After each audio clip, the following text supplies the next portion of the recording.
مولانا الیاس قادری کو حضرت مولا علی کرم اللہ تعالی وجہ الکریم سے کتنی محبت ہے کتنی نہیں ہے یہ ہمیں کسی کو بتانے کی ضرورت نہیں ہے۔ 13 رجب کو مولا علی کا اگر یوم ولادت نہیں منایا جاتا تو اس کا مطلب ہے بغض علی کا مارا ہوا ہے، تو اس کا مطلب ہے کہ یہ چند سالوں سے جو یوم ولادت مولا علی کرم اللہ تعالی وجہ الکریم منایا جا رہا ہے، اس سے پہلے جتنے لوگ دنیا سے چلے گئے جنہوں نے نہیں منایا وہ تو بغض علی میں مارے گئے، وہ تو سارے جہنمی ہو گئے۔ تو چند گروہ کے چند لوگ ہیں جو کہ جنت میں جائیں گے، باقی تو آج تک جتنے بھی محدثین مفسرین مذکرین بزرگان دین پیر ولی شیخ کتب وہ سب دال گزرے ہیں، جنہوں نے ولادت مولا علی نہیں منائی وہ تو سارے معاذ اللہ بغض میں ہی دنیا سے چلے گئے۔ کوئی خدا کا خوف کرو، اتنے بڑے الزامات لگاتے ہو اور پھر کہتے ہیں جناب حضرت امیر معاویہ کے نام کا عرس منایا جا رہا ہے، تو بھائی ان کا یوم عرس ہے تو عرس ہی منایا جائے گا نا۔ ہمارے اہل سنت کے ہاں نبی کریم علیہ الصلوۃ والسلام کی ولادت باسعادت منائی جاتی ہے، اور کسی کے وصال کے بعد اس کا سالگرہ کا دن نہیں منایا جاتا، یوم ولادت نہیں منایا جاتا، اس لیے ہم کسی کا بھی یوم ولادت نہیں مناتے، یوم عرس مناتے۔ جب حضرت مولا علی کرم اللہ تعالی وجہ الکریم کا آتا ہے تو تب مولا علی کا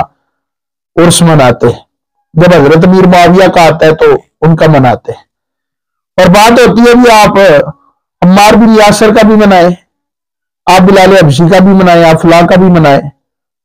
امیر معاویہ کا نام کیوں لیتے ہو؟ اس لیے کہ وہ حضرت مولا علی کے مقابلے میں آئے تھے۔ ہم کہتے ہیں ظالموں تمہیں یہ پتہ ہی نہیں ہے کہ امیر معاویہ رضی اللہ تعالیٰ عنہ کا نام ہم کیوں لیتے ہیں؟ ہم اس لیے نہیں کہ مولا علی کے مقابلے میں آئے تھے، اس لیے لیتے ہیں کہ تم جیسے لوگ حضرت معاویہ رضی اللہ تعالیٰ عنہ کا نام سن کر بھونکنا شروع کر دیتے ہیں۔ اور نبی کریم صلی اللہ علیہ وآلہ وسلم نے فرمایا جس نے کسی مسلمان کی عزت کی حفاظت اس جگہ پر کی جہاں پر اس کی عزت خراب کی جا رہی ہو تو اس کو جنت کی ضمانت دی گئی ہے، اللہ اس کی عزت کی حفاظت کرے گا۔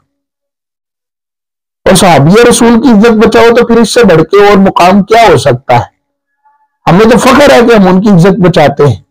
اگر تم حضرت عمار بن یاسر رضی اللہ تعالیٰ عنہ کی گستاخیاں کرو گے تو ہم سیدنا عمار بن یاسر کے متعلق بھی اسی شد و مد کے ساتھ ان کا عرس بھی منائیں گے اور ان کا ذکر بھی کریں گے اور ان کے فضائل بھی بیان کریں گے۔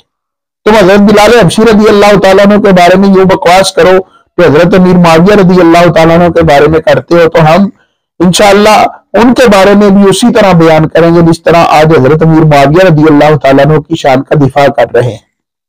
الحمدللہ ہمارا ایمان ہے کہ جس کو نبی کریم علیہ الصلوۃ والسلام نے اپنی صحابیت کا شرف عطا فرمایا ہے، نبی کریم علیہ الصلوۃ والسلام نے اس کا تزکیہ نفس بھی فرمایا ہے۔ سارے ہی جنتی ہیں، فرق یہ ہے کہ کوئی بلند جنت میں ہوگا، کوئی ادنا جنت میں ہوگا، کوئی جنت کا سردار ہوگا، کوئی ان کا ماتحت ہوگا، لیکن جنت سے باہر کوئی بھی نہیں ہے۔ وہ سیدنا عمار بن یاسر ہو، وہ بلال حبشی ہو، وہ ابو ذر غفاری ہو، وہ حضرت امام حسن و امام حسین و مولا علی و سیدہ فاطمہ ہو، یا حضرت امیر معاویہ ہو رضی اللہ تعالیٰ عنہ، کوئی بھی جس پر صحابی کا اطلاق آ گیا وہ ہمارے نزدیک جنتی ہے۔ اللہ ہمیں سمجھنے کی توفیق عطا فرمائے۔